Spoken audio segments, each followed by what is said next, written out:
이번 시간에는 대학별로 논술, 출제하는 교수님 성향에 대해서 알려줄게. 이번 이 영상을 잘 꼭 기억하고 2번, 3번 복습해서 들으면은 우리 친구들이 대학별로 논술 지원할 때 많이 도움이 될 거야. 잘 들어.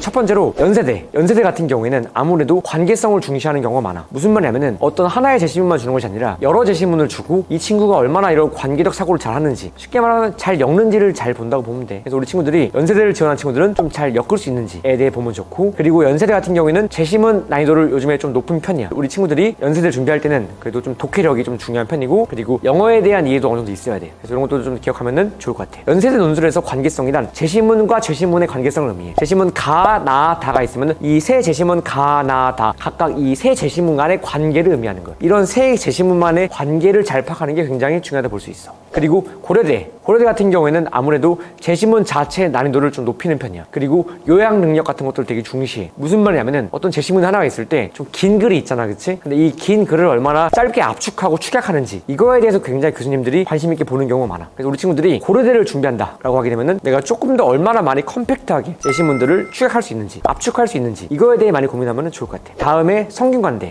같은 경우에는 아무래도 어느 정도 좀 틀이 정해져 있어. 그러니까 사실상 변별력을 주기 쉽지 않은 학교 중에 하나야. 그래서 성균관대 같은 경우에는 일반적으로 1번 문항에서는 보통 이제 정해져 있는 게 관계성을 분석하는 거거든. 사실 성균관대를 지원한다고 하면은 1번 문항에서는 시간 투자를 최소화해야 돼. 거의 1번 문항은 정답 맞춘다고 생각하고 나머지 문항들에 이제 거의 모든 시간을 집중해야 된다. 그렇게 할 때 주의해야 되는 게, 기본적으로 성균관대 같은 경우에도 답이 정해져 있기 때문에 내가 답을 맞춰놓고 그 다음에 이 답을 어떻게 더 논리적으로 설명할 것인가에 초점을 두면 좋을 것 같아. 이때 설명할 때 주의할 점은, 성균관대는 조금 더 중립적 사고를 좀 좋아한다고 볼 수 있어. 그래서 우리 친구들이 성균관대 논술을 할 때는 보다 좀 중립적인 시야에서 접근해서 하는 연습을 하면 좋을 것 같아요. 다음 서강대 같은 경우에는 어느 정도 서강대도 방향이 정해져 있는 경우가 많아. 서강대는 쉽게 말하면 도구로 활용할 수 있는 제시문이 존재하고 대상으로 활용할 수 있는 제시문이 존재하는데, 내가 교수님이 도구로 쓰라고 준 제시문 있잖아, 그치? 도구로 쓰라고 준 제시문을 얼마나 잘 도구를 효율적으로 활용하는지, 이 도구를 내가 얼마나 잘게 쪼개서 활용할 수 있는지에 대해서 굉장히 점수를 많이 주는 편이야. 그래서 서강대를 지원한 친구들은 이 도구 사용 능력이 굉장히 중요하다 볼 수 있어.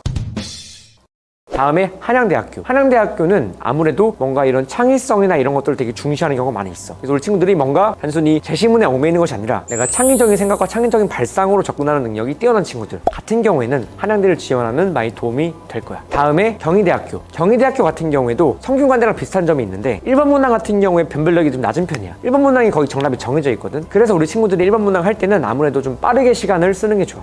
좀 빠르게 시간을 조금 이제 세이브하고 그 다음 문항에서 마찬가지로 거의 집중 많이 해주면 좋아. 보통 다음 문항에 나올 때 평가 유형 같은 것들이 많이 나오는데, 평가의 도구가 되는 제시문을 잘 활용해서 평가의 대상에 대해서 얼마나 심층적으로 분석할 수 있는지를 보여주는 게 굉장히 중요해. 이때 중요한 건 평가의 도구가 되는 쟁점에서 얼마나 다각적으로 접근해서 이 도구로 활용할 수 있는 것들을 뽑아내는지가 되게 중요해. 이걸 잘 뽑아내는 친구들이 그만큼 더 많은 점수를 받게 된단 말이야. 다음에 중앙대학교 같은 경우에는 제시문이 굉장히 많이 나오게 돼. 2024년도 중앙대학교 모의에서도 그렇지만 제시문이 10개가 나와. 중앙대학교는 제시문이 너무 많이 나오거든. 그리고 나오는 제시문들이 굉장히 짤막짤막하단 말이야. 그래서 우리 친구들이 그 중앙대학교를 풀 때는 뭐가 되게 중요하냐면은 이 제시문들을 잘 활용해서 교수님이 뭘 원하지에 대해서 이거를 잘 전달하는 게 되게 중요해. 이걸 위해서 중앙대학교는 뭘 잘해야 되냐면은 답안 작성 전에 본인이 먼저 스스로 시뮬레이션을 잘해야 돼. 근데 이거 주의할 점이 있어. 이면지에다가 내가 쓸 답안을 한번 쓰고 또 베껴 쓰는 방식 절대 하면 안 돼. 아마 시간이 많이 부족할 거거든. 그렇게 하지 말고 머리로 구상해야 된다. 각 문항이 있을 때 도구들이 너무 많아. 중앙대는 제시문이 막 10개씩 나오니까 이 10개 제시문 속성을 다 빠르게 파악해야 되는데, 어떻게 하면 좋냐면은 각 제시문마다 키워드를 뽑아놔. 주의할 점이 문장으로 쓰면 안 돼. 중앙대는 단어로 써야 돼. 각 제시문마다 단어로 써놔가지고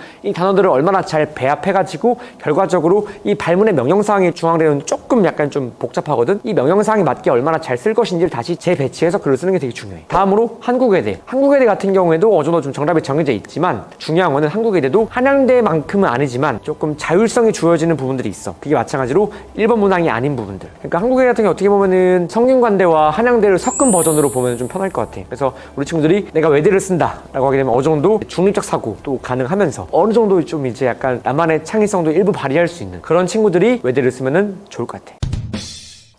일단은 이렇게 주요 대학들 얘기했는데 지금 내가 말한 대학들 이외에 추가로 더 궁금한 게 있으면은 댓글 남겨주면 내가 이제 답변해줄게. 그러니까 우리 편하게 댓글 남겨주면은 좋을 것 같고, 또 마찬가지로 질문 남겨주면 내가 답변을 해줄 테니까 우리 친구들이 만약에 공부하다가 어려운 게 있거나 궁금한 게 있으면은 편하게 댓글 남겨주면 좋을 것 같아. 내가 방금 말한 이 대학별 데이터 같은 경우에는 나도 내가 정말 오랜 기간 동안 수많은 학생들을 합격시키면서 얻은 데이터니까 참고하면 좋을 것 같고, 내가 말한 것들은 아마 따로 정리된 것도 없고 검색해도 안 나오니까 이 영상을 잘 보면은 많이 도움이 될 거야.